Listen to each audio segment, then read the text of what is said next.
is divided into three components, namely community-based practical activities, workshop-based practical activities, and adult education training center or institution-based practical activities. And the student has to complete all the three components for completion of this practical course.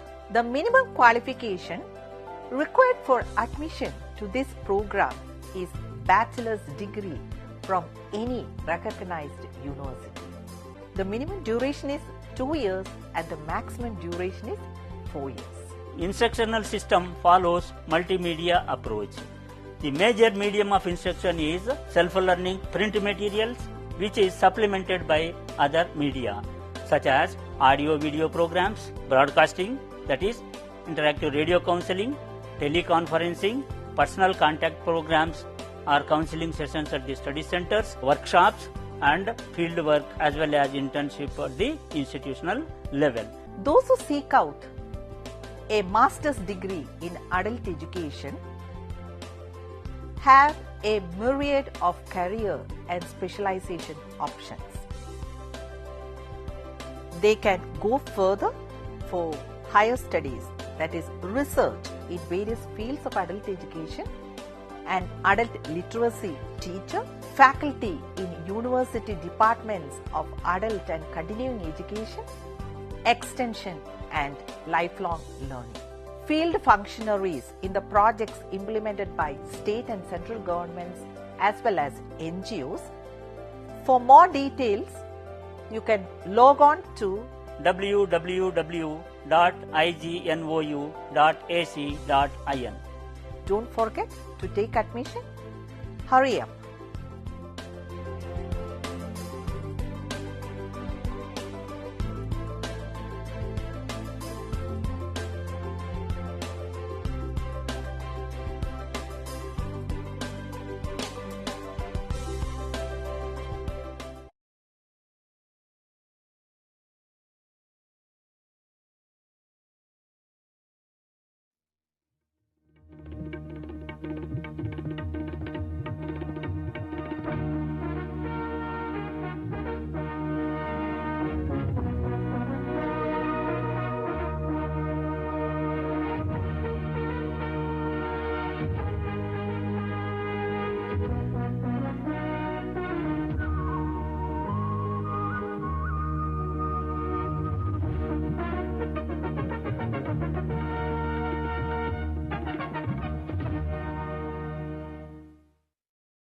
Hello learners, welcome to this session. In this session, let us discuss about the dimensional modeling and that too the two schemas called as snowflake schema and fact constellation. This is the 7th in the series. Until now we had discussed 3 chapters and this is the last presentation of the 3rd unit.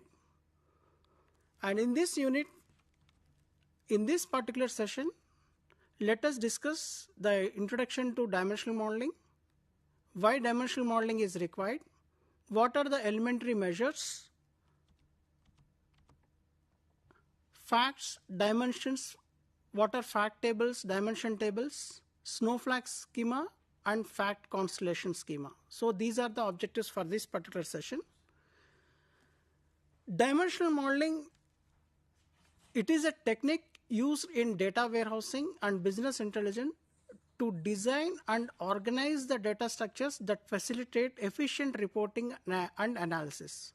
Ultimately, the basic goal of the data warehousing is to store the historical databases, and where and when required, using the tools, we will be doing the analysis on that particular repository and we will be generating the various reports. So here the dimensional modeling is the tool, or else you can call them as the technique, wherein which it helps us to design and organize the complete data structures. In the relational database schema, we actually take the final backbone as the data database or else the tables inside the database. That we call it as the data structure there. So here also we have to have a kind of convenience wherein which we have to organize the complete data that is lying in the data warehouse. There should be a modeling technique, and depending upon that particular structure, data structure, we will be placing queries. Either it may be a table, or you call it as a snowflake schema, or a star schema, fact constellation schema. Using that we will be doing the analysis, and we will be creating the reports. So the dimensional modeling is a way to represent and organize data in a manner that is optimized for querying and understanding business processes. Here, the data is not only in a homogeneous structure, it is lying either in the form of structured data, in the form of unstructured data, or else in the form of semi-structured data. From all those resources, we have to derive and we have to organize in a fashion wherein which we have to have a convenience to query upon those data structures. So this particular data modeling is playing a major role whenever we have the complex data structures in place. First of all, we will learn the goals of this dimensional modeling. As I told you, the primary goal of data modeling is to create a logical and intuitive representation of the data that aligns with how users think about their business and the questions they want to answer. So this is not a structurized fashion of querying the data warehouse. They will be having several things in mind. They will be querying depending upon the questions that arise in the mind, for which the data warehouse, the tools needs to analyze and bring out the insights of that particular data. So it emphasizes the use of business concepts such as dimensions and facts. So these are the basic building blocks, you can say. The dimensions and the facts are the basic building blocks to model rather than focusing on the underlying technical implementation. So you may be having certain things in mind. What exactly are the dimensions that we have to take? What are the facts that we have to see? So before going to that particular thing, let us study the need. So is it not sufficient to prepare a kind of database itself? Or else is it not easily to have a kind of graphical structure? Or else some other data structure? So the need for data modeling arises from the challenges of analyzing and reporting on complex and large scale data. That too, this particular data, as I told you, is not existing in one particular database or in one particular table. It is lying in the form of structured, semi-structured or unstructured data. The sources may be many, but we have to pool all the sources whenever there is a complex query. And then the data tool, whatever the tool that is exactly using, should retrieve the insights from that particular data. It provides a structured and optimized approach to organize data for analytical purposes. That is, it will get ready the data from those particular resources, and then they will be keeping them ready before the tool in order to find the insights. So these are particular reasons wherein which the dimensional modeling is very much necessary. First of all, it simplifies the data analysis by having so much or so large amounts of data in various kinds of categories, maybe unstructured, structured or semi-structured, but it will be pooling in some data structure wherein which the analysis is very much simplified. It supports business understanding, it improves the query performance, so it enables ad hoc reporting and analysis, supports the data integration from various sources, and will be maintaining a kind of consistency. Once this is being changed, obviously it will be reflecting in all the other tables also. Facilitates scalability and extensibility, enhances data quality, and it helps in better governance. So these are the key reasons in order to make those particular data available in various sources, various forms of sources, in order to make a particular model, and then we'll be we'll be doing the analysis and finding the insights. So the basic building blocks for building the schema are the dimensions and the facts. whatever the type of model that the data, dimensional model that the data warehouse adapts. But these are the two basic building blocks, and these will be helping us in structurizing the data from various resources. So what is the dimension? In the dimensional modeling, a dimension represents a category, or else you can call it a kind of perspective from which dimension we are looking into the data for analyzation. So that is the way you have to understand. This is not a kind of quantitative thing which can be measured. It is a kind of category, or it is a kind of perspective which data is to be analyzed. It captures the descriptive attributes, not the quantitative attributes, of which the business entities or the objects provides the context for analyzing the measures or metrics in a data model. So dimensions are technically expressed as tables in a star schema or snowflake schema. Once again, as you are aware about the relational database management system, wherein which the tables are the backbone for the relational databases. So here also, these particular, either you may call it as the fact table or else the dimension table, these are exactly the same kind. You can understand the same type or same kind wherein which the RDBMS we are using. So examples of dimension, one may be the time dimension. So this is one of the perspective wherein which we may be looking upon one day. The time dimension is used to analyze data over time periods. It may be 1 day, 1 month, 6 months, bi-monthly, whatever the case may be. So it is a kind of perspective, one perspective in which the data can be looked upon. The second may be the type of product. So the product type, the product dimension describes the characteristics of product or services being sold. So this may be the second dimension. Third dimension may be the customer dimension, whether he is staying in a rural area or whether he is from the urban area or whether from metro, whatever the case may be. So how many customers from the rural area they are buying the product? This may be one sort of dimension wherein which we can do the analysis part. So it includes the attributes like customer ID, name, address, demographics, and other customer related details. With the customer dimension, businesses can analyze customer behavior, segment customers based on demographics, understand customer preferences, and measure the customer profitability. So this can be one dimension.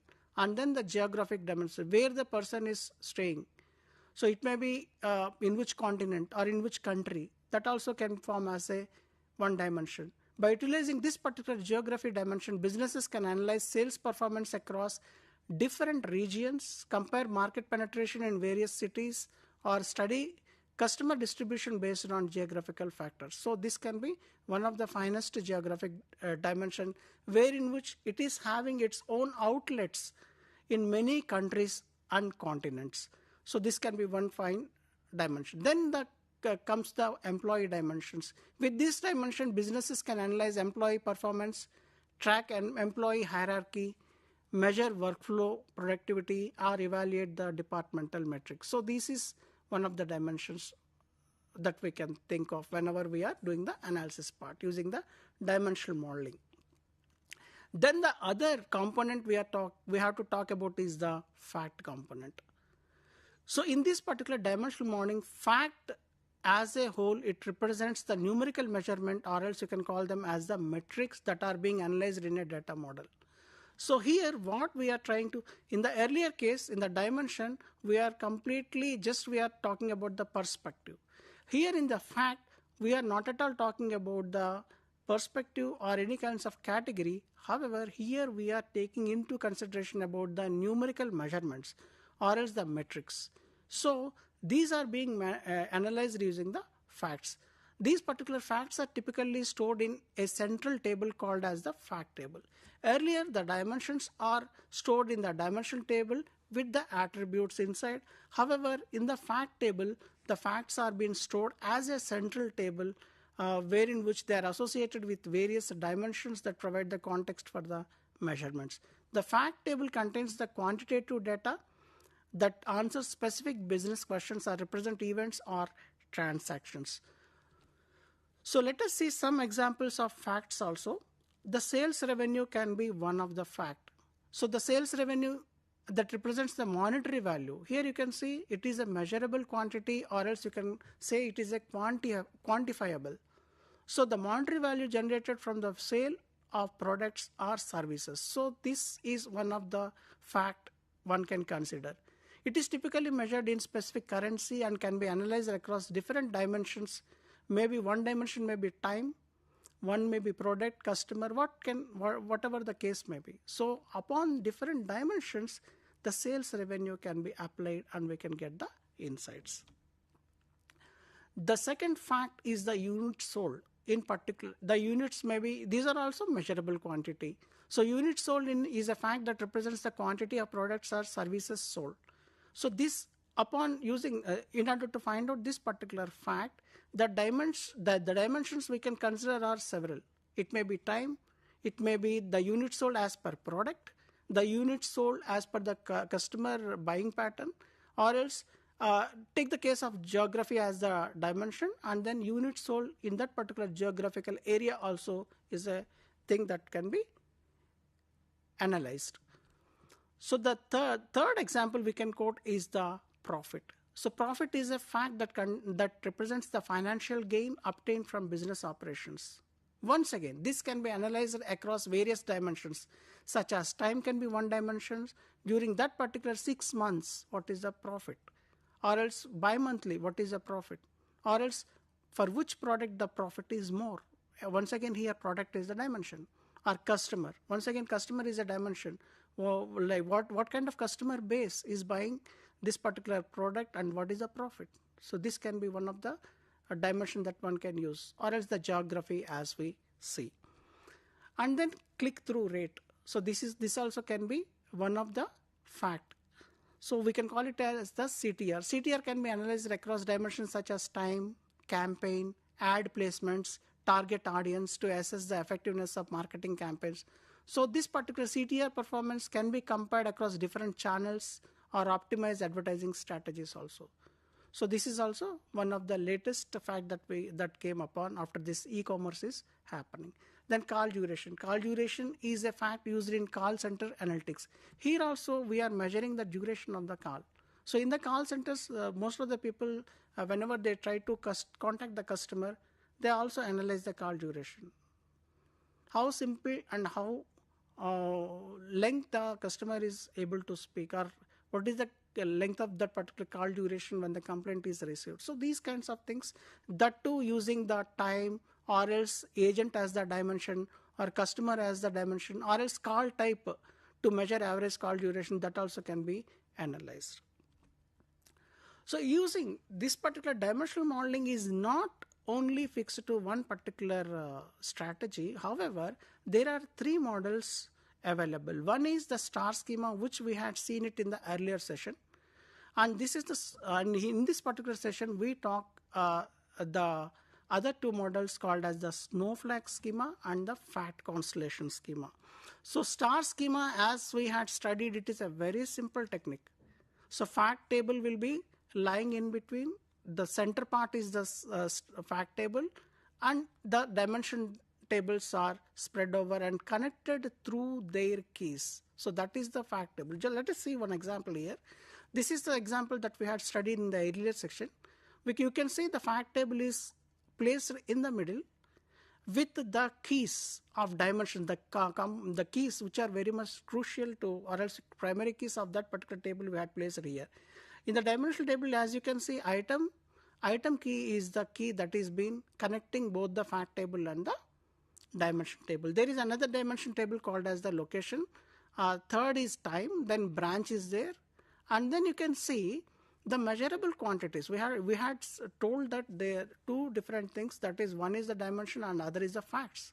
Here in the fact table, in order to have a kind of connection or relation between the dimension and the fact table, we are already placing the keys over here. The time key, the item key, branch key, location key, units sold, location key. Those are the keys which are connecting the dimension table to the fact table. However, units sold and dollars sold, those are the measures, or else you can call them as the facts. So the fact table as such consists of the keys, those are being connecting the dimensional table, one key from each dimension, and then towards the end you can see units sold and dollars sold. So those are the quantifying measures, or else you can call them as the facts. So it consists of the keys from the dimensional table as well as the facts that needs to be measured. So coming to the next model, that is the snowflake schema. The snowflake model is the conclusion of decomposing of one or more of the dimensions. So time can be one dimension, and in the earlier example, you can see in the earlier example time key, day of the week, month, quarter, and then year. Here we can derive into that particular thing, the time dimension, we can derive or decompose each and every attribute that is placed in the dimension table. So there may be a chance, or there may be a like requirement wherein which we have to decompose it into not only one particular dimension table, or else you can decompose it into two or more dimensions depending upon the complexity. So snowflake schema in the data warehouse is a logical arrangement of tables in a multidimensional database as we do it in the star schema. However, this particular snowflake is a kind of decomposition of dimension tables into many. So this is called nothing but an extension. You can call it as an extension of the star schema, and then it adds additional dimensions. As I told you, there may be a chance or possibility of even splitting the dimensions, or else even going depth into that particular dimension. So there is a chance of decomposing those particular dimensions. The dimension tables are normalized, which splits into additional tables. There we are not normalizing. Those are unnormalized tables in the star schema. Here we are mentioning that these particular tables, the dimensional tables, whenever we decompose, we are decomposing and we are normalizing the tables. Here the normalization, once again, whatever we had studied in the RDBMS, the same kind of normalization is happening here, which splits the data into additional tables. So let us see the features of the snowflake schema. It is having the normalized tables, it occupies less disk space, and it requires more lookup time as many tables are interconnected and extended dimensions. So here you can see the time is increased. Why? The whole dimensions are being once again decomposed into many dimensions. So several dimensional tables are primarily connecting to the primary dimension table, and the dimension keys once again are being connected to the fact table. So here it has been decomposed and the structure is being extended. The star schema structure is being extended in the snowflake schema. So it requires much time to look up. This is the example you can see here. Sales items, you can see that is the fact table. Once again, the primary dimensions which are there are the products, and the products dimension table is connected to the fact table with the help of product ID. And then time is another dimension, and it is been once again connected with date. That is the date that is been connecting. The dimension time is connected with the date. Once again, customers is another dimension. So here you can see customer ID is placed in the fact table and is been connected to the fact table. However, customer type ID, within the customer type there are several types of customers. So here we have once again that particular dimension of like attribute, the customer type ID attribute is once again can be decomposed. So it is once again decomposed into customer type ID and customer type description, whether he belongs to rural, urban, whatever the case may be. And then next is the locations. Location is store ID, store name, store territory. So those are the earlier dimensions that we have, or else the earlier dimension is the location, earlier attributes that we have under the dimension table. However, the store territory is being once again decomposed into another table called as with the attributes called as territory ID and the territory description. So this is how the complete snowflake schema is derived. So here earlier if we talk about, there were only products, time, customers and locations. When we see in the star schema. When we look into this particular table, it is being decomposed into another level. The customers is being decomposed into another level, and the location is also decomposed into the other level. And in the when you see into the sales items fact table, their product ID is there, customer ID is there in order to connect to the dimension, customer's dimension table. Date is there in order to connect to the time, and then locations is store ID is there in order to connect to the this particular location's dimension. However, quantity sold and amount sold are the facts that are being incorporated into the sales items table. This is another example you can see here. The dimension table location is there, or else you can see dealer. Dealer is the dimension table, and then branch is another dimension table, date is another dimension table, product is another dimension table. These are the primary things, and this forms the star schema. However, when we comes to the snowflake schema, here the country ID, once again we are deriving another dimension table called as country, wherein which country ID and country name are considered. So this particular decomposition is happening from the country ID, that too from the dealer table. And from the dealer table, when you talk about the location attribute, once again that location attribute is also decomposed into another dimension table called with the location ID and the region as the attributes. So these are the flakes, or else this is a kind of, this particular appearance, whatever that is having is the flake appearance or else snowflake appearance. So hence the name has derived from this particular structure called as snowflake structure. Another thing is this particular example you can see here also, the city is once again derived from the city key, and supplier dimension table is once again derived from the supplier key. So what are the advantages with this particular kind of flakes formation? A snowflake schema occupies a much smaller amount of disk space compared to the star schema. Why? Because all the normalized tables are placed. So that is the reason. Once again, it occupies the very less space. Snowflake schema of small protection from various data integrity issues. Data is easy to maintain and more structured. Data quality is better than the star schema. So this particular 4 features are the advantages. And coming to the limitations, as the flakes are increasing, the decomposition is increasing, once again you will get a complex data schema. So that is one of the limitations. If it is very much to the second level or only first or second level, then it is fine. If at all the dimension table, once again it is having more dimensions, and once again the derived dimension table is having more dimensions, so it is building up a kind of complex data schema, and having a slower at processing cube data with lower data integrity levels. So let us see here a kind of comparison. Star schema, and the parameters that we had taken is normalized, queries, performance, and storage space. As we told that this particular tables in the star schema are not normalized. In Snowflake it is normalized. Coming to the queries, these are very much faster in star schema if the query is very much preliminary or primary kind of queries, very simple queries. The relatively they are very faster.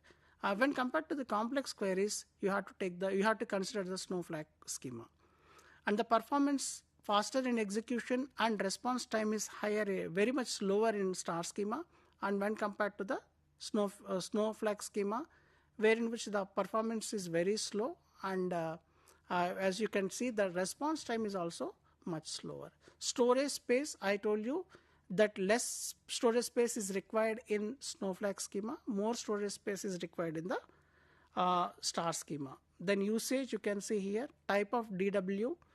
This holds good for one-to-one or one-to-many relationships, and Snowflake is very much used for the complex relationships. Dimensional table, here we can find only simple dimensions that are being connected to the fact table. Here you can find this is a kind of diversified. There are many dimensional tables connected to the fact table and the dimension tables. Coming to the last model, that is the third model called as the fact constellation schema. In many of the textbooks, what they had given is, this is not described as a kind of different different model. However, they had put it in the form of a hybrid model. So there is another schema for representing the multi-dimension, that is the fact constellation. This is nothing but it is a kind of galaxy. Till now we are talking about one fact table and many dimensions. In the snowflake, dimension tables are being decomposed into another dimension table, and we are nowhere in the earlier models we haven't described multiple fact models. So in the fact constellation, the concept is that you will be having different fact tables also. So let us understand by an example. Here you can see one fact table connected to dimension tables, you can see, and there is fact 2 table also, which are common. So you can see dimensional tables are common to 2 fact tables. So here a kind of constellation, a kind of galaxy is being formed. So this particular name called as fact constellation scheme derived from this particular structure itself.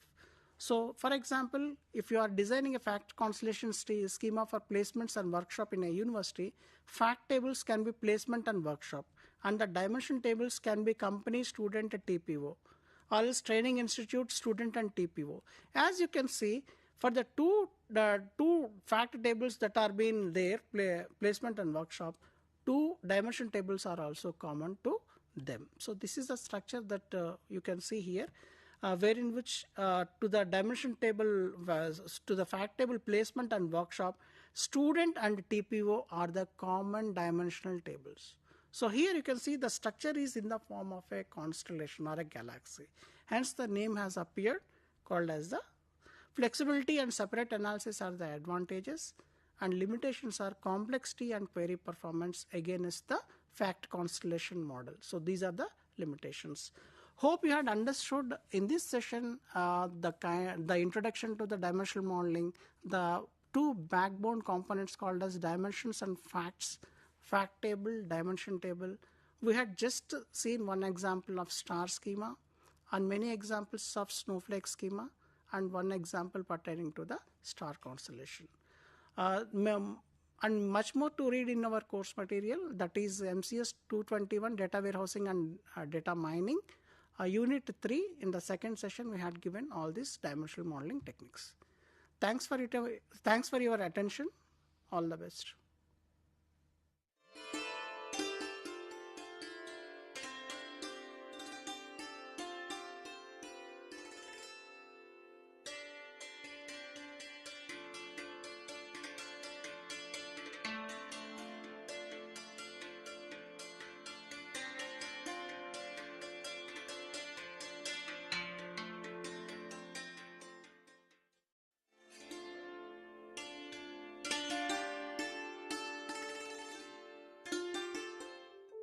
Do you wish to be part of a television studio like this, or any other media system, or already part of any media system, want to enhance a new set of skills? Welcome to School of Journalism New Media Studies. Here in the School of Journalism New Media Studies, we are offering program for all set of people to learn and enhance their media skills. The vision of School of Journalism and New Media Studies is to generate a new set of professionals in the area of media and communication studies with understanding about role of media in the national development and global understanding. We offer innovative programs in the field of journalism and mass communication that sets the benchmark of high quality learning and teaching process at the national level. We offer these programs across the country with the help of our regional network as well as study center. Same manner, many of our programs are offered through online mode with a sophisticated learning management system. SOGNMS offers programs from PhD in journalism and mass communication till certificate level. We have masters in journalism and mass communication. The eligibility is a bachelor's degree, and we are introducing this program in 3 languages: Hindi, Tamil and English. Students from national and international students can join.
Welcome to all the viewers for this session on careers in fashion design.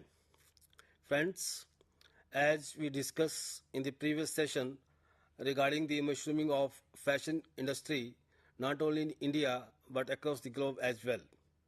Therefore, the demand for skill-based fashion design manpower is increasing day by day. Keeping in view in this background, the School of Vocational Education and Training developed, designed and offered vocational program that is certificate in fashion design. And we have a lot of queries and regarding these particular programs in general and also the employability perspective as well. So we and along with the industry, we develop this course curricula and given specific curricular syllabus in the field of fashion design and career perspective. So the session is based on this particular course 4, that is BFDI 074, that is communication and entrepreneurship. This course is basically based on the employability perspective as an entrepreneur or as a startup in fashion industry, as well as looking for employability perspective in the fashion sectors.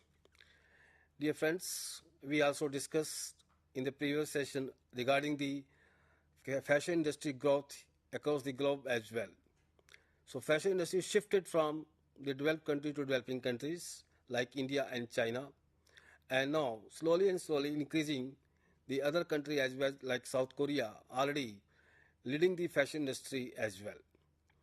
So we have this particular session on course 4, and that is block 3, where we are discussing the unit 14, that is careers in fashion. But before coming to this particular topic for discussions, careers and employability perspective in fashion industry, as recently after COVID particularly, lot of debate and onward economic forms which focus on the skill gaps in terms of digital and data literacy, e-commerce, digital marketing and search engine optimization. In addition, if we see the skill development is also required for artificial intelligence, robotics or machine learning for meeting the demand for skill training manpower as per industry needs for the future perspective. Therefore, international platform and organizations focused on future skills.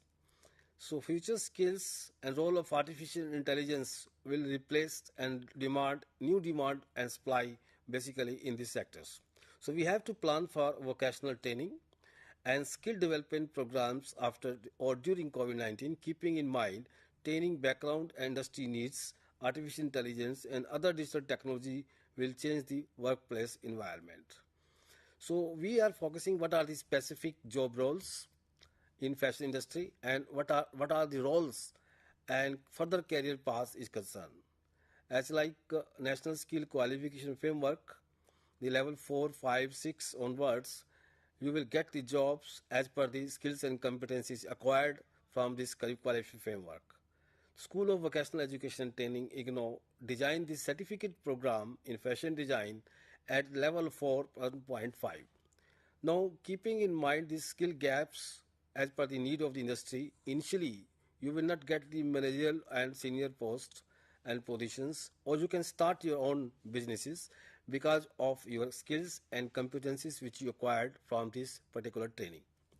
So we focus in these discussions all these career jobs, job roles, and what you will get after getting the certificate from fashion designing programs.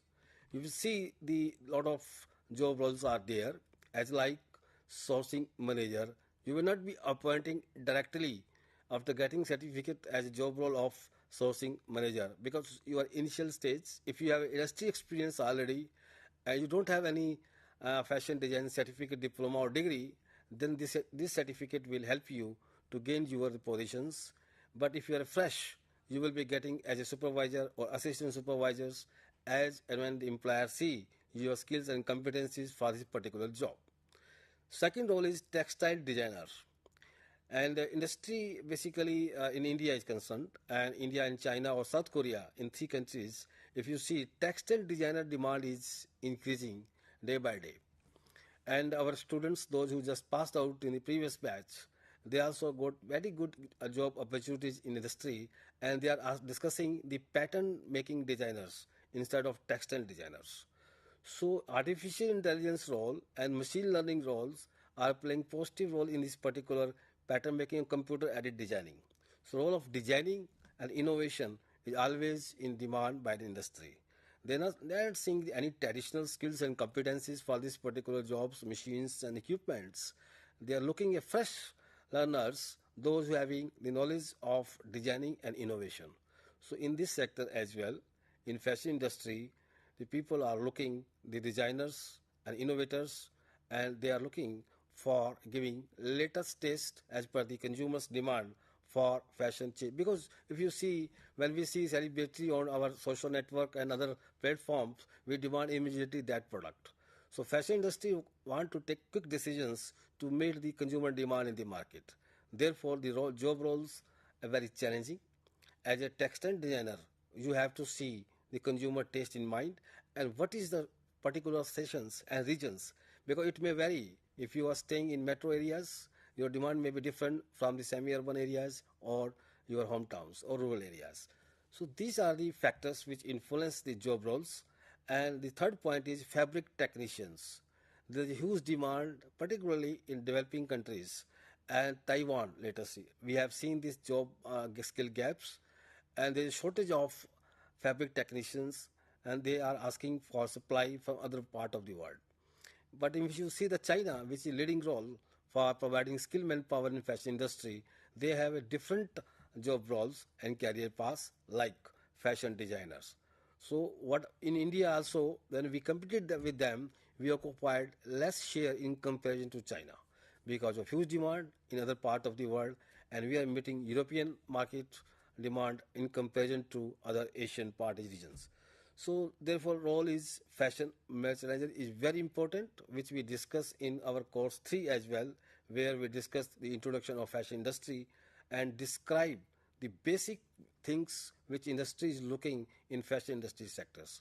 So this program, what we discussed in the previous session as well, is designed keeping in mind the industry needs as well as the learners' basic availability and prior learning skills what they have. So two perspective is there in this particular program when we see careers in our fashion design sectors. The first is those students or learners or skilled manpower, they are fresh, they get certificate diploma, they are looking for job. Second target group is that those who are working somewhere in this particular fashion industry or textile industry, but they are having the skills what they earned or learned long back. No artificial intelligence or computer aided designing is demanding new skills. So this program is helping them to refine their existing skills in this fashion industry sectors. And third point is very important, what we discussed, the role of the fashion retail manager is also very, very much important for enhancing the business in the respective geographical areas. If you have earned this degree and certificate program in particular fashion design, but you are expertise in technical perspective like designing and like you have already case studies of reporting the market research on fashion designing, then as a role of fashion retail manager becomes very complex, which we have also explained in our course 3, where we discuss about the fashion retailing and fashion retailer differences. So here, my dear friends, those students, those who had already registered for this particular programs, or those who are planning to register for this particular programs, very, very interesting to know about them, about the employability perspective in fashion sectors. So last of the point is, well, we discuss here is startups. As a student or as a learners or as a those who are doing these programs, they want to start their entrepreneurship or startups in a fashion industry. Recently, I interacted my students. They said that they were not having the huge amount and space where they can start their own setup and outlet in fashion industry. So slowly and slowly, what they did it, they have make a team of 2-3 people. They generated their ideas. We presented in our case studies also in our assignment sections. And we ask them to, if there are no resources and you want to start up their own setup, how to start. The first is financial resources or place or your innovative idea. If you have innovative ideas, lot of setups, financial as well as industry, give motivation to the learners to start up their setups. One of the students, what they did it, they make a team of 4 students. They generated ideas during COVID, which we have also, when during this period we started this particular programs. All of a sudden they realized there is a need for masks in the geographical regions where they are staying, semi-urban areas. So shortage of masks were there. They started immediately stitching these innovative designs of that particular mask. They supply nearby their areas. So hugely and slowly the demand increase. So they meet the target what the mask was required. So this program is a case study which helping the not only industry but also demand for the social cause. Therefore, we discussed about the fashion journalist role where they are covering these areas of studies and innovative ideas and meeting the demand of local by not only industry but social need as well. So my dear friends, we discussed the basic roles of careers in fashion designs and what are the basic roles. And I just in the beginning, you are not getting the positions for managers because it's a certificate program. If you have industry experience, 15 year, 10 year and or whatever, and you have a already skills and competencies, आप लोगों को काफ़ी उस industry के साथ काम करके innovative ideas जो हैं जनरेट हुए हैं, लेकिन बेसिक चीज़ें मिसिंग थी because we were not having any fashion design course or programs. As like fashion retail manager, we interacted few students. When we interacted government house, have you done any diploma or certificate in fashion retailing or fashion design? They said no. We are simply graduates, and we came to know the requirement of the supervisors or retailers. We applied, and company trained us, and we joined. We are working last 3 years in this particular industry, but lack of knowledge in fashion design and also retailings are hindrance for the growth of us as a senior positions. So you have a skill prior learning, but you want to enhance your skills through certification. Therefore, Ignou is here and School of Vocational Education and Training design this program. Now we will discuss the each job role, what are the competencies, what is your role, and what is future career path. Whatever problems earlier was there in our all different vocational programs, because interlinkage of growth and career path or vertical mobility. But here you see the job role of source manager. You will see, you will be able to know how cotton, what is the cotton, because when you are appointing as a fashion designer or as a retailer or as an expert in outsourcing journalism or fashion industry, you should know the knowledge of cotton and checking the quality of the cotton or how to check. Customer is there, you are a retailer or you have own garments, and he said or she said this is not a good quality. Then how to prove them? Because you have to satisfy the customer at your own outlet or industry or your product what you are producing.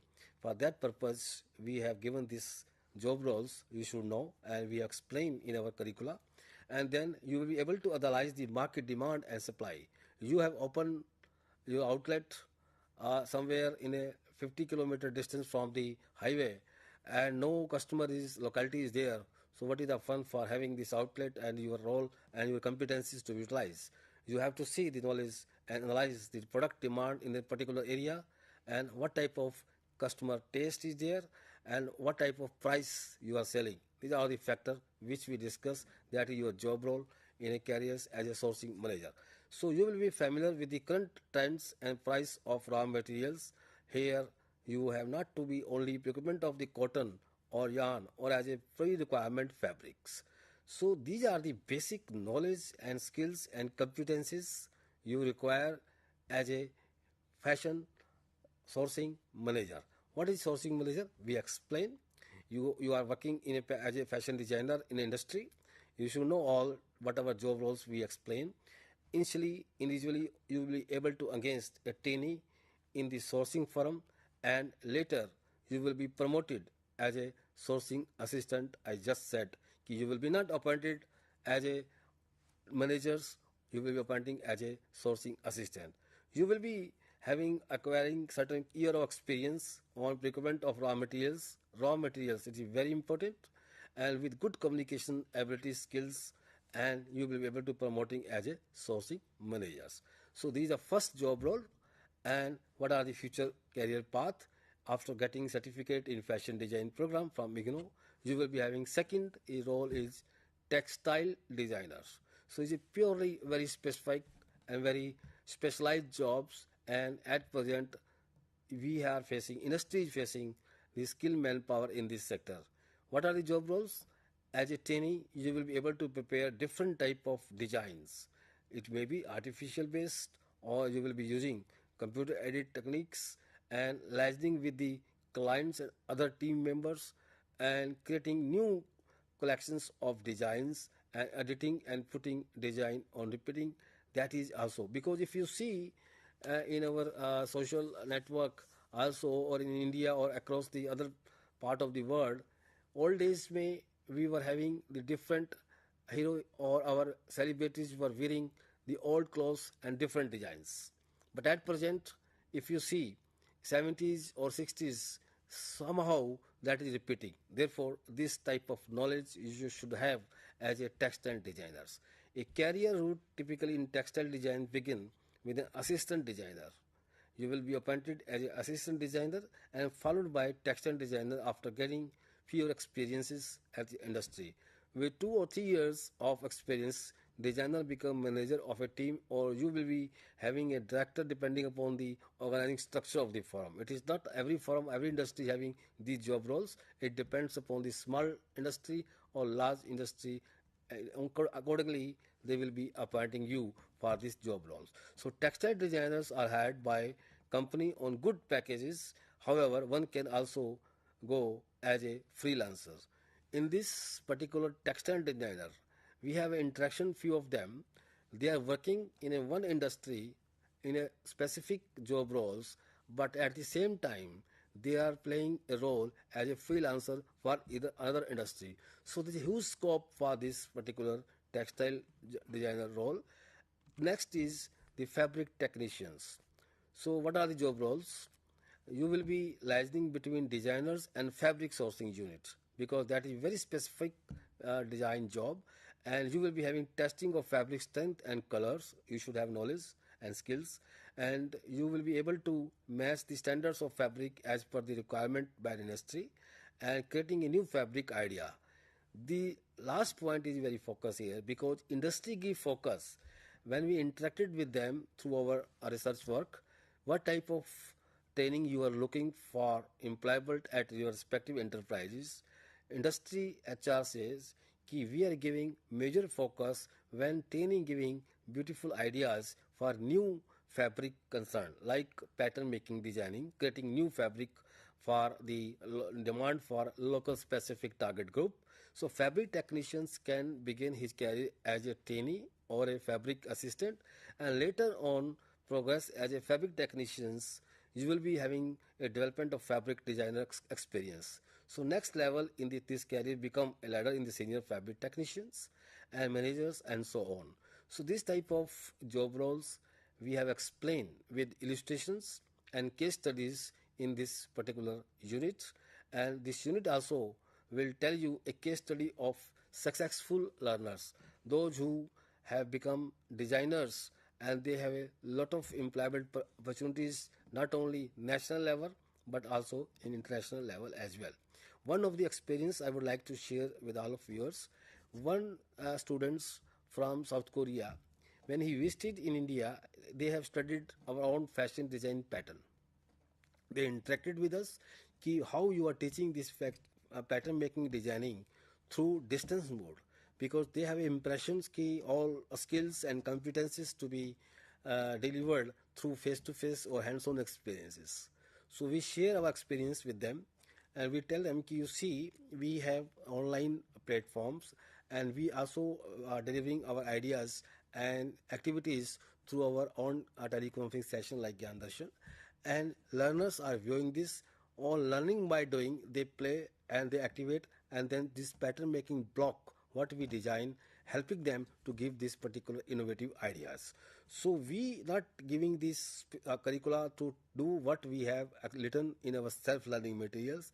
We give them open innovations platforms, and we tell them through our online interactions, you have to design, you have to make this. When we are giving this activity through online and camera was on, and learners were able to perform that activity, and they design very beautiful collections of designing what we have collected in our school.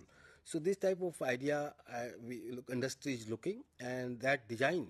One of the more classic example I've seen, one of the institutions asked them to prepare addresses for their students in uniforms, and police department also given contact to them to design their addresses. So lot of contract business to business is there if you design the curricula and syllabus what we have given in certificate fashion design programs. In addition to that, wherever you have got degree also, fashion design bachelor level or MSc level, there also industry see the innovative ideas. Degree everybody have, but we are unable to express the skills and competency as per the industry needs. So our focus is to give innovation and entrepreneurship idea. And the next role is what we just discussed about the pattern maker, which our course 2 is specifically focus on this, where we are giving 50% theory and 50% practical, what I just shared with you. There you will be having familiar with the measuring tools, that is very important. You will be able to draw pattern on giving colors, different colors test, and you will be having cutting clothes as per the design. So you see the left hand side of your this screen, we have our own student, which we give them activity, and she designed on camera, and in front of us our experts reviewed, and we selected this design because innovative what we see in social network or TVs or our newspapers, we have our own ideas and copy that ideas, but in that particular case she designed their own ideas. So ideas what we are discussing is maintaining quality standard and liaising with the garment manufacturers. That is the focus of this particular pattern making in front of all of you, and this is our own student what we have display here, which we teach them through our distance education pedagogy framework as well as online platforms. So pattern making is skilled person who earn his credibility and progression on the basis of the technical skill acquired through our study materials, through our practical sessions, as well as industry experience when he or she joined an industry after successful completion of the program. They generally start their career as a helper and or assistant to pattern master. Later, gaining certain year of experience, you will be appointing a cutting become pattern maker. But job opportunities are very much there, and somehow some students where they are staying, and they inform they are not getting any job opportunities. The problem in our society is because learners where they are staying, it is not necessary we get jobs there nearby houses, and industry located some distance. Therefore, they are not getting local skilled manpower in particular requirement of this designing. So this distance learning programs help them and enhance their skill where they are, because somewhere industry is there, training institution is not there. Training institution is there, so industry is not there. It is not necessary everywhere, everything is there. So this distance learning program of School of Vocational Education helping them to revise and to enhance their existing skill as well as earn and learn new skills what we are discussing here. So as a pattern maker, you will be designing experiences, and we come out the fashion designer role, that is last role of the fashion design program. You will be drawing and develop a design and needs for market trends. That is a basic role of as a fashion designer. You will be familiar with the design tools and software I just said in our discussions, like computer aided designing or artificial intelligence will be replacing. We are doing some research where we found that artificial intelligence is demanding new techniques and new skill and new designing as per the industry needs. So we tried to cover all the career paths and employability perspective in our this particular course. I hope you enjoyed these sessions. If any queries or any you have registration related queries or examination related queries or practical related queries, you are most welcome to join with us, at our email. Our email is cfde@ignou.ac.in. Still, if you are not able to solve out any your problems or queries or any further queries, you can visit our Ignou webpage, that is www.ignou.ac.in, where all study materials, all program guides will give you a comprehensive picture of this particular program. I hope you enjoyed this session. See you next session shortly. Thank you.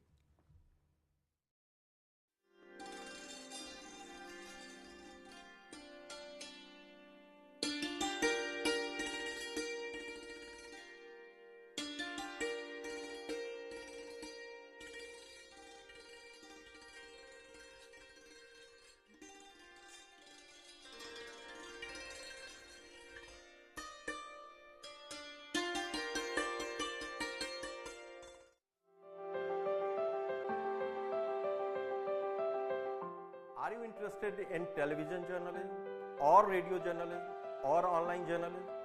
Or do you want to learn with the flexibility of open learning? Or if you are a working professional, wants to enhance your knowledge and skill with certification in the field of electronic media, then School of Journalism and New Media Study, Ignou, offers PG Diploma in Electronic Media for you. This program includes audio and audio-visual program production for radio, television and online platforms. Here are some important details about the program. We have total 8 courses of 32 credits, 6 theory courses, 1 practical and 1 project. Eligibility: bachelor's degree in any subject. Minimum duration 1 year, maximum 3 years. Medium is English, but the students can write their examinations, assignments, practical and project in Hindi also. So if you are interested in television, radio or online media, please come and join Ignou's PG Diploma in Electronic Media.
Dear learners, welcome to teleconferencing session.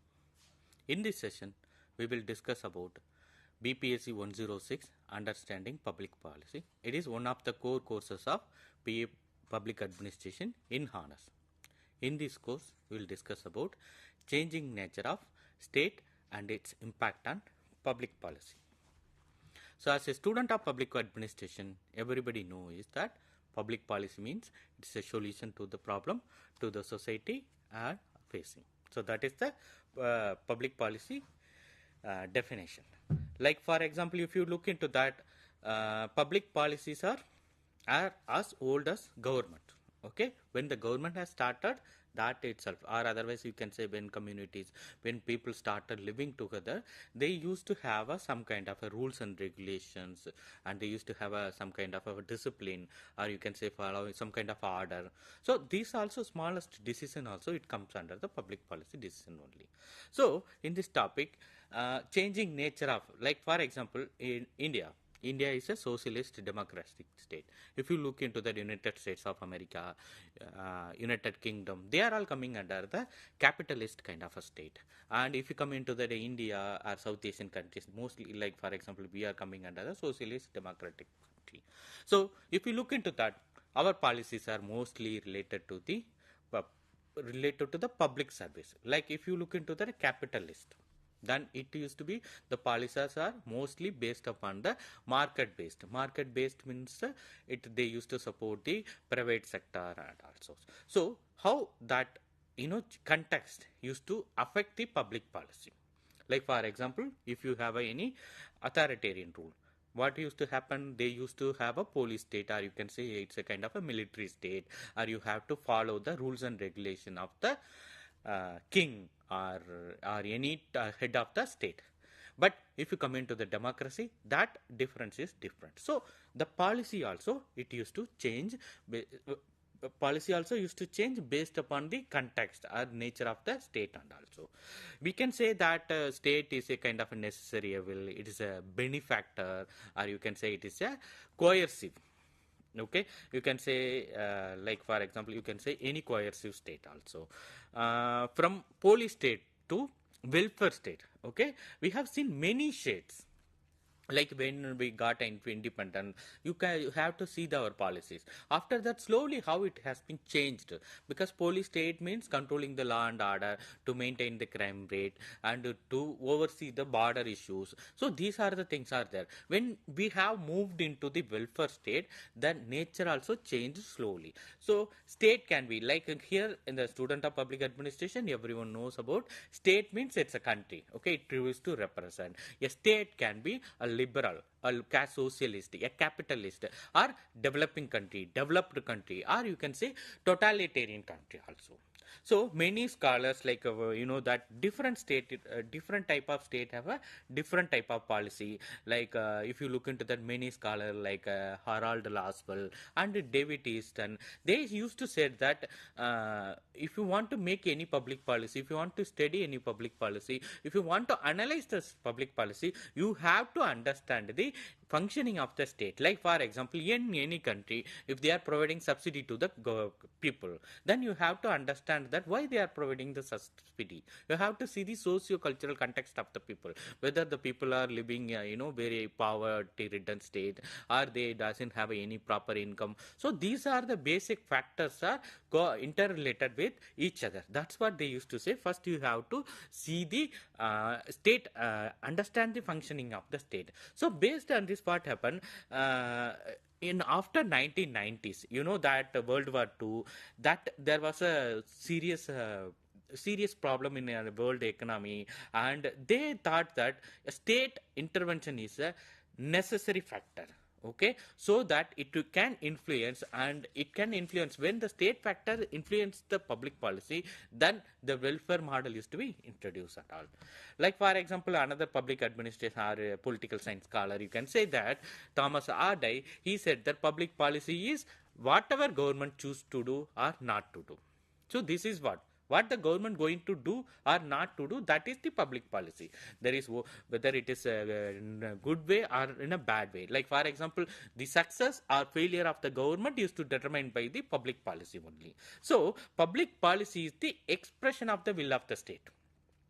You can say that it is as old as government itself also. So like for example, you can say that if it is a left oriented government, what are the what kind of policy they are implementing. If it is a right oriented community, or any the socialist type of party, so that party actually their ruling pattern, or you can say that how they are expressing their expressing the act of governing the state used to determine the whether the government, what kind of the government and all. So no matter what government is there, public policy is always existed in one form or another, but it used to be depending upon the nature of the state. As I already mentioned that if you providing the subsidy to the developed countries, that would be you can say that it would be in an improper manner only. Like developed countries, if you give developing countries, if they provide subsidy, it will that it will uplift the people from the poverty ridden to move into the another space.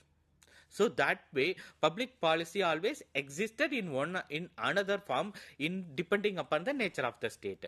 Like for example, with the new advanced technology, with a new development, and you can say technological advancement, the needs of the people also changing.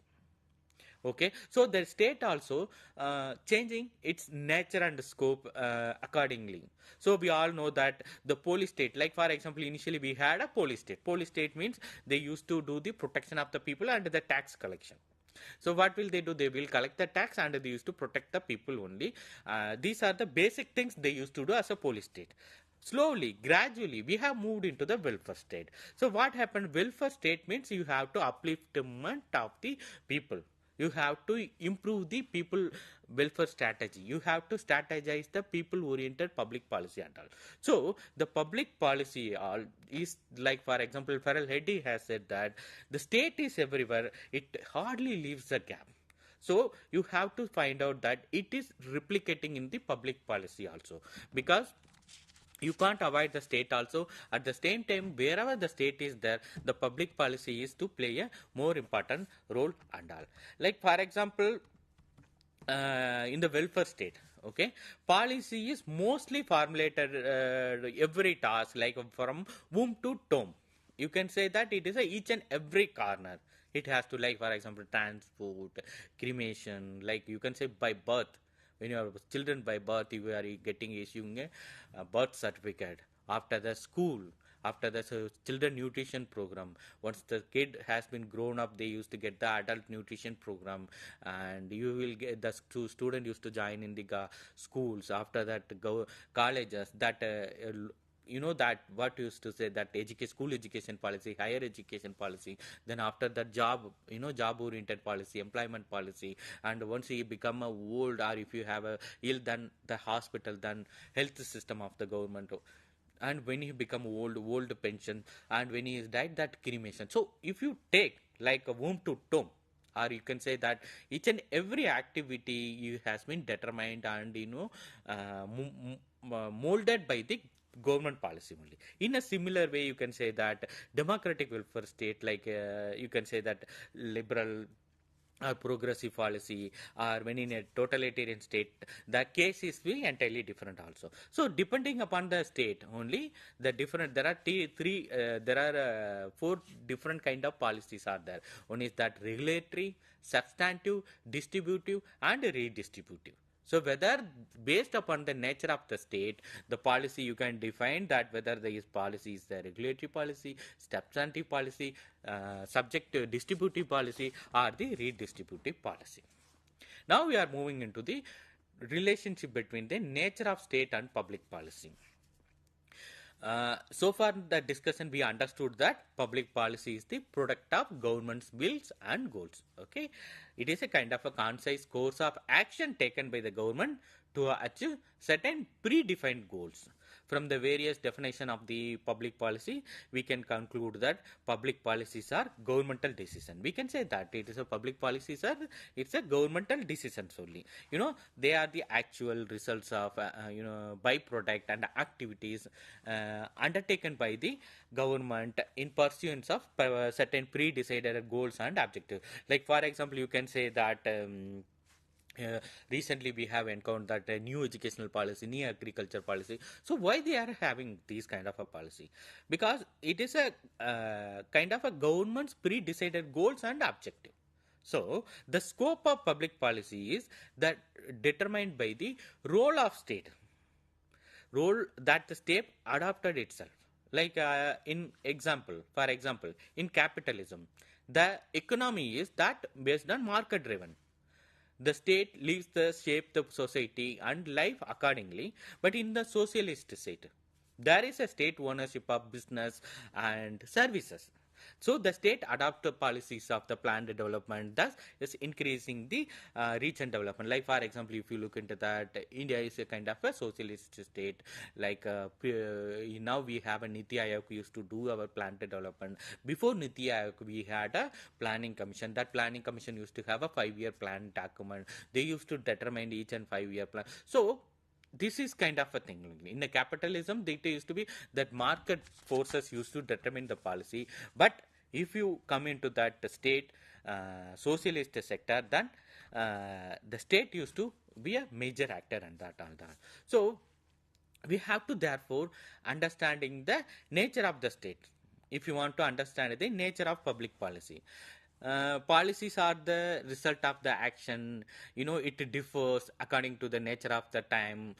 Sometimes the origining of the state, it has a limited functions like mentioning of a law and order and collecting taxes. Like for example, after independence, you just think over the India. Like after independence, we had a lot of that we had many challenges are there. We used to have a partition, so and that regional imbalances, regional conflict between the groups, and state militants, militancy in a various state, and naxalism and various factors used to be there. So that time their function mostly is that maintaining the law and order, after that to collection of the state taxes. So what used to happen? So that time they haven't focused upon, mostly it's not like that they haven't focused upon, their major priority is not towards the social development goals also. But slowly the state adopted a mercantilism, and they started mercantilism means they started they started controlling almost every aspect of life.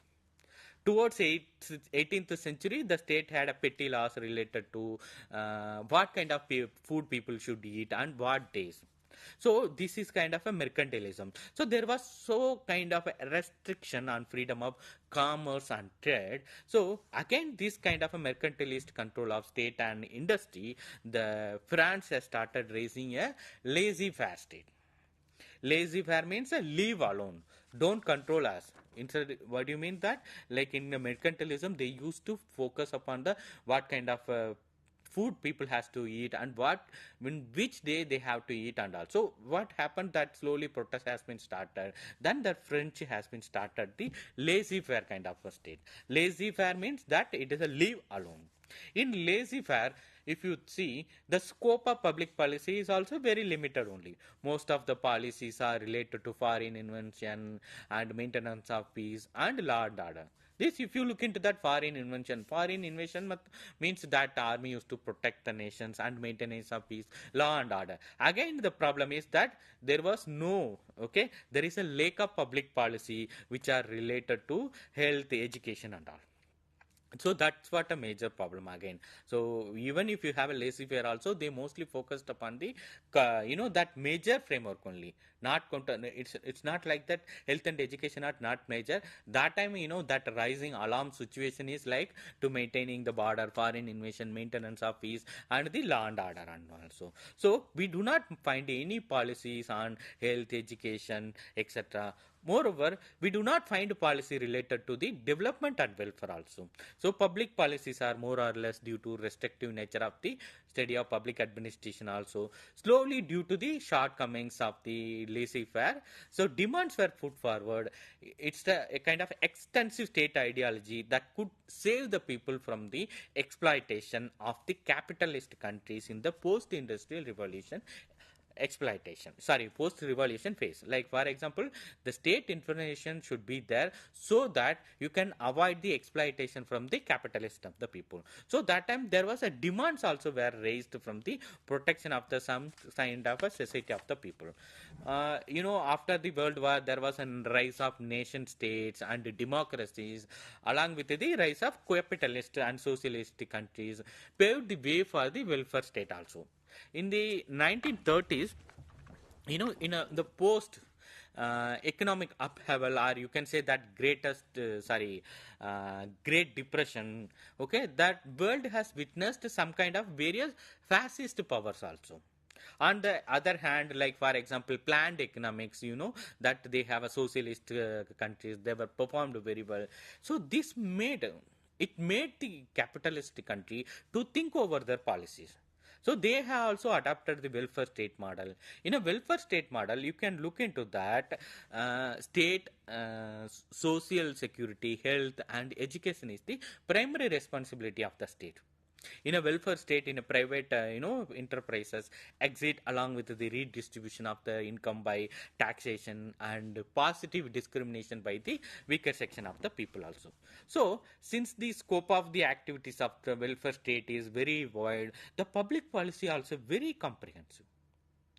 Day by day, what happened? We are finding extensive welfare state ranging from the health, education, providing employment, social and economic social equality of the people. Like for example, you can say that in India country, then we are providing the free education through the government school, free education, higher education, the colleges, and due to Mahatma Gandhi National Rural Employment Program, other employment program, they are providing the employment opportunities also. We have a free health system at some point level. We can't say that we got everything free at each and every level, but somehow we are accessing freely some kind of a services, major services. And we have now the government has introduced the insurance program, Ayushman Bharat. So many things has been that, even though every day that that welfare state has been getting wide day by day. Okay, that we have to focus upon the social security program again and again in a rising manner only. So far we have seen about the public policy, how the nature of state has been changing. Now we have to see about the how the public policy in a capitalist state. In a capitalist state, the society, the state is assigned to a very limited role. The state is only a regulator and not promoter of socio-economic activities. Like for example, you have to see what do you mean by state is regulator and not promoter of socio-economic activities. Like for example, the country, the head of the government has to regulate the activities of the rules and regulation or constitution, or you have to be only. You should not provide any socio-economic activity. The government should not provide any socio-economic activity or socio-economic policy. So mostly done it by the market-oriented government only. Unlike if you come into the socialist society, the state only regulates and also it plays a major role in socio-economic activity. Like for example, most sectors of the economy are private sectors or public-private sector. The state also playing a change agent in producing and shaping various socio-economic policy in a capitalist order. So this change on the part of a state also, it affects the policies also, that so that the public policy expand the scope regulation to that development. Okay, they also they have keep to the needs and expectation from the various stakeholders, from the civil society groups and the corporate players also. So this way they used to do it also. Due to rise of capitalist state, due to the industrial revolution, market forces have always wanted a free hand in the economy. Okay, for them, they, like for example, so far what their expectation is the tax-free regime, and that free movement. Like for example, if any foreign country comes to India to import them, they have to make the process very quick, and they used to get a land. I know that they want to some kind of a less control from the government only. That's what the market forces always have a force on a free hand in the economy also. Capital state, like for example, it used to promote the liberalization and privatization, and the state has been also inefficient and unproductive for many economic activity. Like for example, the state, that as per the state, like for example, if you are investing in health and education, you can't get a benefit within a day or within a week or within a month or within a year. It will focus upon the long-term development. Health and education used to be for the human development. It used to be for the improve the human development of the people only. So what used to happen so that the private sector won't come into that area. So what used to happen, that market players won't come into the unproductive economic activity. So these the activities the government has to focus upon, or you can say that and the state has to focus upon only. And the same way in the capitalist countries, the state policies are limited to law and order, and they have to maintain the revenue function, and they have to regulate the market and all. Majority of the economic activities are like, for example, economic growth, or you can say development, or you can say industrialization. Mostly it used to be taken care of the market interest also. When we will be able to understand okay, nature of the policy in a capitalist better when you compare with the socialist state. When state is capitalist order, and they used to have a limited protection to property rights and ensuring that macroeconomic forces, there was a large scale exploitation of the poor people and laborers by the capitalist and all. So this was used to be that the capitalist that that negative side of the capitalist side of it. The emergence of the socialist state and the idea of constructing an equal economic order, that it it has become a major focus area in the 20th century. That a wave of socialism was felt more prominent in countries like Russia, China, and many European countries through the various communist revolutions. The rise of socialism and its impact on the policy was not merely limited to the socialist state.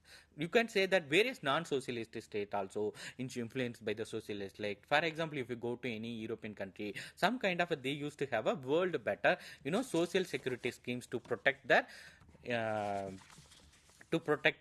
uh, elders. And also, now if you come into that developing state, like for example developing countries, that development is a continuous process. It won't be, it is not it won't happen in a day or night. You have to work through day by day, or you can say it is a continuous process, or it is a, so all state used to be different work for the development with a different ways of success.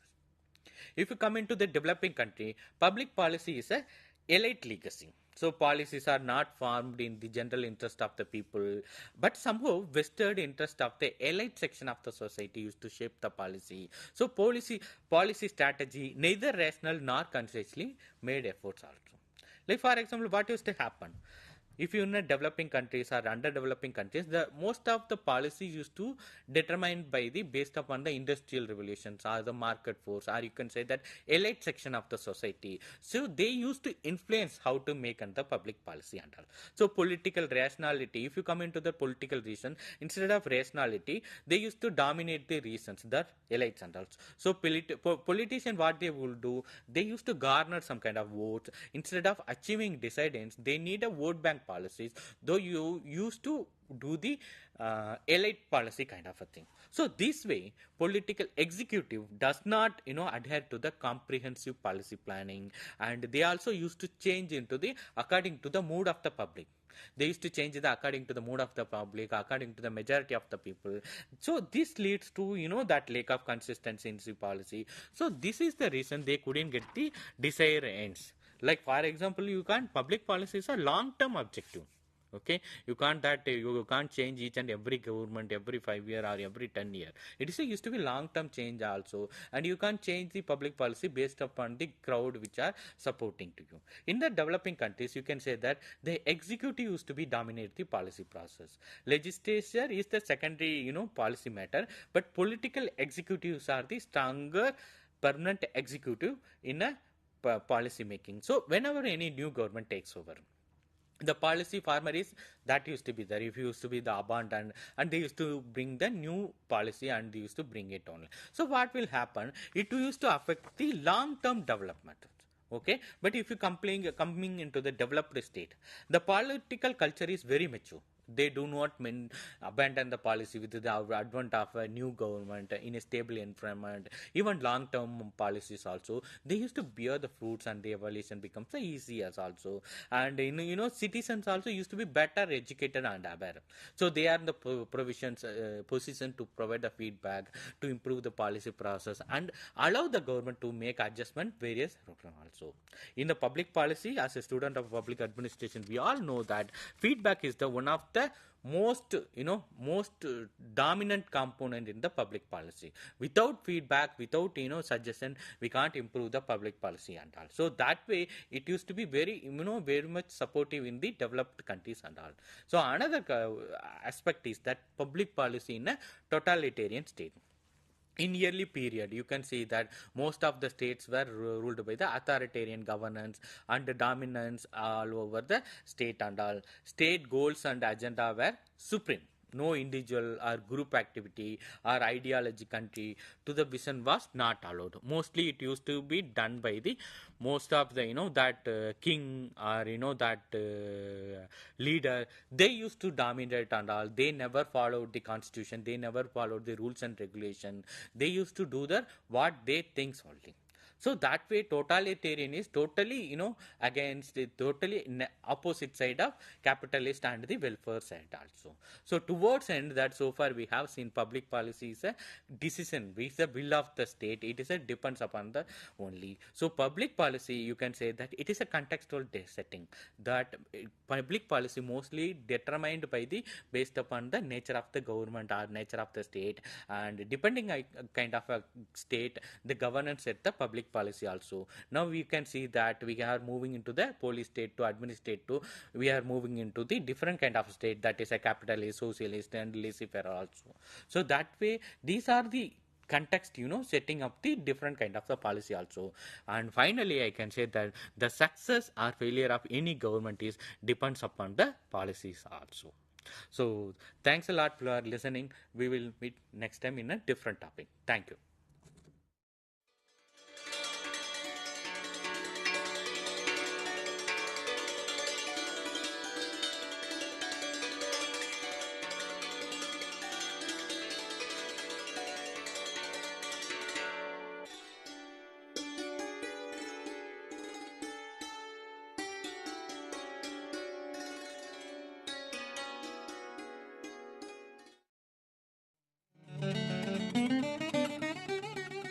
We welcome you to join the bouquet of programs offered by the School of Humanities, the Indira Gandhi National Open University, New Delhi.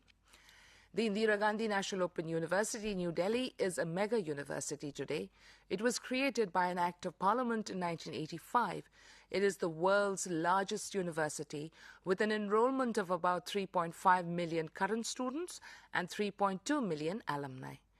Ignou has also been accorded the highest grade of academic excellence, A++, by the National Assessment and Accreditation Council, or the NAC. Now, during your time at Ignou as a learner, we will help you complete your program of study with world-class printed materials, audio and video programs. We have more than 35,000 academic counselors who will guide you till you complete your program of study. We also provide live interaction with your teachers at the headquarters via teleconferencing mode, and live interactive radio counseling besides this, supported by regular TV and radio broadcasts. The School of Humanities was created in 1988, and we welcome you warmly to join any of our programs of study. Ignou degrees, diplomas and certificates are recognized not only in the country but are also very well received across the globe. We look forward to your journey with us, and we welcome you once again.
अज़ीज़ तलबा व तलबात और नाजरीन आदाब, आज उर्दू अदब में जिस सिन्फ को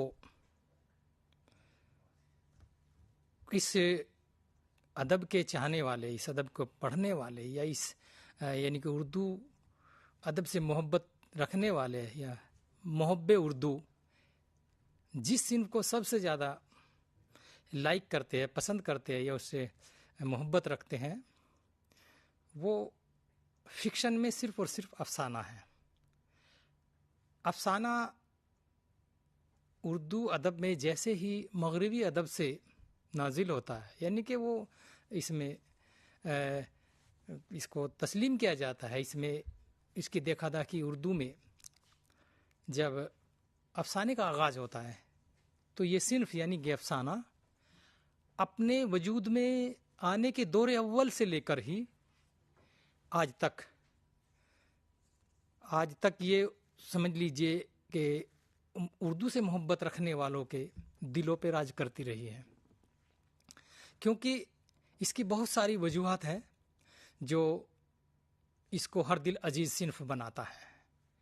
تو اردو میں افسانے کے آغاز اور ارتقاء پر اگر بات کی جائے تو بہت ہمارا مضمون یہ بہت طویل ہو جائے گا، لیکن چونکہ اس کا تھوڑا سرسری طور پر اس کا حوالہ دینا ضروری سمجھتا ہوں کہ اردو میں افسانہ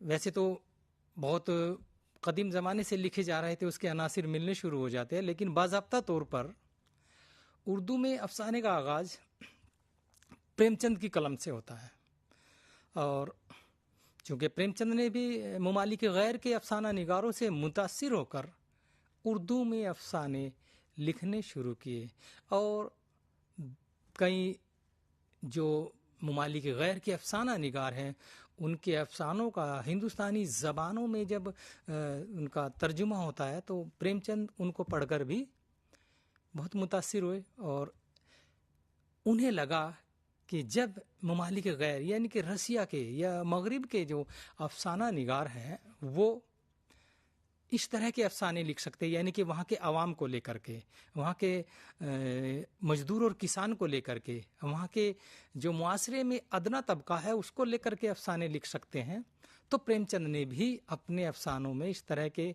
کا آغاز کیا، یعنی کہ کسان، مزدور، ادنا طبقہ، دلت طبقہ، ان سب کو لے کر کے پریم چند نے افسانے لکھنے شروع کیے۔ پریم چند کیونکہ 1907 سے افسانہ لکھنے شروع کرتے ہیں، اور ان کا یعنی کہ باحیات جب تک وہ رہے 1936 تک پریم چند نے بیشتر افسانے لکھے۔ ویسے تو ان کے ناولوں کی تعداد بھی اچھی خاصی ہے، لیکن اردو ادب میں ان کی جو اصل جو شناخت ہے وہ افسانے کی بدولت ہے۔ پریم چند کے دور ہی میں یعنی کہ پریم چند جب باحیات تھے ان کے دور ہی میں کچھ ان کے نقش قدم پر چلتے ہوئے یعنی کہ دوسرے افسانہ نگار، اردو کے ایسے افسانہ نگار وجود میں آ گئے، ان کے وہ افسانہ نگار منظر عام پر آ گئے، تو پریم چند کو لگا کہ اس صنف کو آگے فروغ ملے گا، اور بالکل جو پریم چند سوچ رہے تھے وہ بالکل 100% سچ تھا۔ پریم چند کے بعد اس صنف نے دن دونی رات چوگنی ترقی کی۔ انہی افسانہ نگاروں میں راجندر سنگھ بیدی، کش چندر، عصمت چغتائی، قرۃ العین حیدر اور سعادت حسن منٹو بیشتر ایسے نام ہیں جنہوں نے اردو ادب میں ایک سے بڑھ کر ایک افسانے تخلیق کیے ہیں۔ چونکہ ہر افسانہ نگار کا اپنا ایک ذہن الگ ہوتا ہے کہ مجھے اس تھیم کو لے کر کے یا اس نظریے کو لے کر کے مجھے افسانے لکھنے ہیں، تو کش چندر کا الگ نظریہ، راجندر سنگھ بیدی کا الگ نظریہ، عصمت چغتائی کا الگ نظریہ، ان کے متعلق کہا جاتا ہے کہ وہ متوسط جو طبقہ ہے اس کو لے کر کے افسانے لکھ رہی ہے۔ کش چندر کا الگ نظریہ ہے، انہوں کسی بھی موضوع پر بحث کرتے ہیں، بات کرتے ہیں، لیکن اس دور کے افسانہ نگاروں میں یعنی کہ سعادت حسن منٹو ایک ہندوستان کے ایک واحد اور منفرد افسانہ نگار ہیں جن کے افسانوں میں حقیقت پسندی بالکل ایسا لگتا ہے کہ صاف گوئی سے نظر آتی ہے۔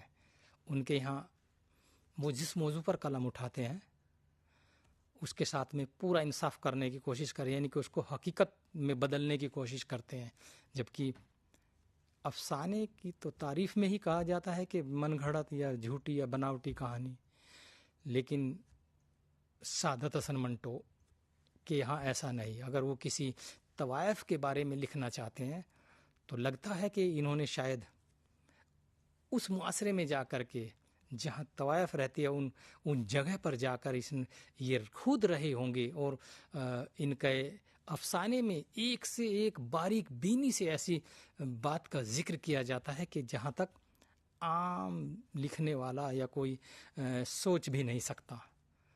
तो सादत हसन मंटो एक ऐसे अफसाना निगार हैं जिनके यहाँ उन पर फैस निगारी के इल्ज़ामात लगते रहे हैं, जबकि वो ये चाहते थे कि समाज में जो फैली हुई बुराई है उनको कलमबंद किया जाए, यानी कि उनको मौजू बनाकर अफसाने की शक्ल में आवाम के सामने पेश किया जाए। वो बात हुकूमत तक पहुँचे, उस पर पाबंदी लगे, उसके खिलाफ मतलब जो उसमें जो खामियां हैं ये, चूँकि इन्होंने आला तालीम हासिल नहीं की थी, उनकी सेहत ख़राब रहती थी, इसलिए आला तालीम हासिल नहीं कर सके और इन्होंने अपने ज़रिया मुआश लिखना ही बना लिया, यानी कि तख्लीक कार बन गए, एक राइटर बन गए। तो एक मुसन्निफ़ की हैसियत से इन्होंने उर्दू अदब की जो खिदमत की है वो उसको हम फरामोश नहीं कर सकते। और उर्दू में एक से बढ़कर एक अफसाने दिए। इनके अफसानों को पढ़ कर के लगता है कि इन्होंने वाकई हकीकताना अंदाज में ये अफसाने लिखे हैं। समाज में जो बुराई यानी कि जो घिनौने रस्म व रिवाज है या रसूमात है उनके ख़िलाफ़ इन्होंने लिखा है, उनको मंजर आम पर लाने की कोशिश सादत हसन मंटो ने की है। इनके बारे में यानी कि सादत हसन मंटो 1912 में पंजाब यानी कि उस वक्त हिंदुस्तान तकसीम नहीं हुआ था, ज़िला है लुधियाना, उसके पास एक समराला एक कस्बा है, पहले वो छोटा गांव था, आज वो कस्बे की हैसियत इख्तियार कर चुका है। समराला में पैदा हुए और वहीं पर इन्होंने तालीम हासिल की। जैसे मैंने ज़िक्र किया कि इन्होंने आला तालीम हासिल नहीं की और तलाश मुआश में मुंबई चले गए।